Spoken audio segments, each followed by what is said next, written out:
Good morning, and welcome to VMT News.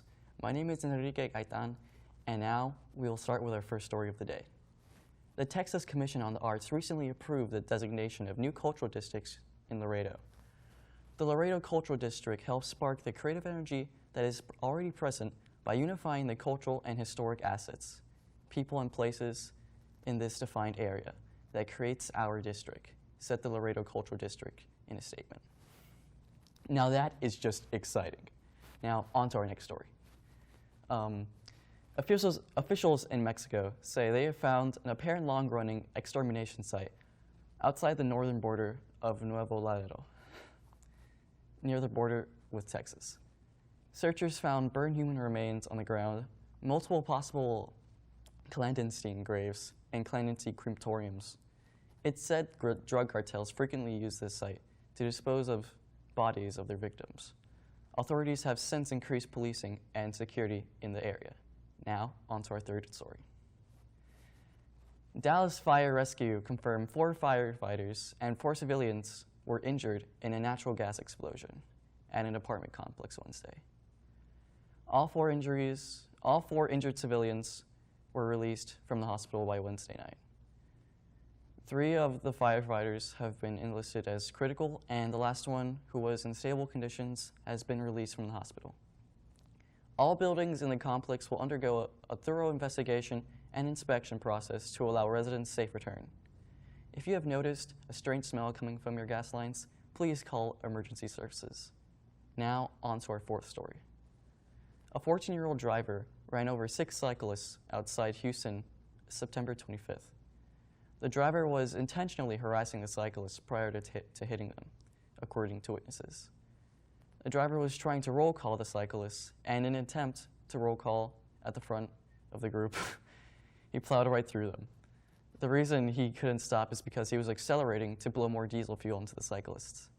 4 of the cyclists were taken to the hospital, with 2 having to be airlifted because of the severity of their injuries. Now, on to our last story. Florida's teacher shortage has worsened since the start of the school year, with vaccines for teachers surging more than 5,000, according to updated data from Florida Education Association. There are also more than 4,000 openings for other school staff positions, according to FEA President Adam Spar. The FEA said the stress and uncertainty of the COVID-19 pandemic have fueled the shortages in the state, but it is also connected to low pay. Last week, the U.S. Education Department sent a letter to Florida Education Commissioner Richard Corrin inquiring about the status of the state's plan to use COVID-19 relief funds for schools and underscoring it is needed to unlock more than $2.3 billion in remaining American Rescue Plan funds. Thank you, and we will be right back with weather. Scene 103, take 1. I thought we'd be on the same page about this, and we're not. How do I know the way I'm gonna respond to it? I want you to get the vaccine because I want you to be safe. Wait, which side was What if that you on? end up in the hospital? That's what I'm scared of. Okay. If you was to die, man, that would literally kill me, man. I hug you. Yes. If it made you feel that way, bro, I'll probably do. I love you. I love you too. Good morning, and thank you for staying with us. Today's temperature will be 100 degrees Fahrenheit with a low of 75 degrees during the night.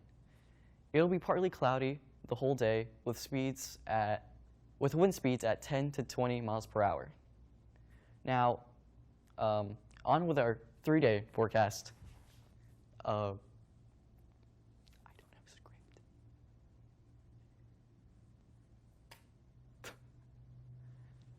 Hi, everyone. Al Roker here.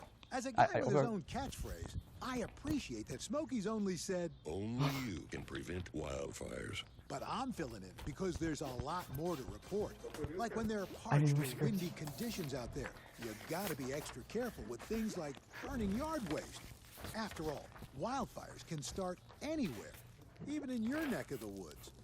Go to SmokeyBear.com to learn more about wildfire prevention. Thank you for staying with us.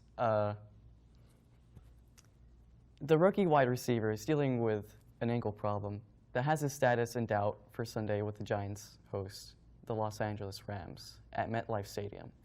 The Giants have also monitored starting quarterback Daniel Jones, who has the concussion protocol. The Giants don't know officially on him until later in the week, according to Judge. Mike Glennon would start if Jones is unable to play. A source told ESPN on Monday afternoon that most of the injured Giants were probably just a couple weeks in the grand scheme of a 17-season game. This was encouraging news. On to our next story. All good things must come to an end, and Matt Armadillo, Matt's historic run on Jeopardy did just that on Monday's show, leaving the Yale doctoral student with 38 wins and more than $1.5 million in prize money. Amodio failed to answer the final Jeopardy clue correctly and came third on Monday's show. His streak cut short by new champion Jonathan Fisher, an actor originally from Coral Gables, Florida. Sonia said it was resuming its search for a permanent host. Thank you for staying with us. My name is Enrique Gaytan, and I'll see you next time.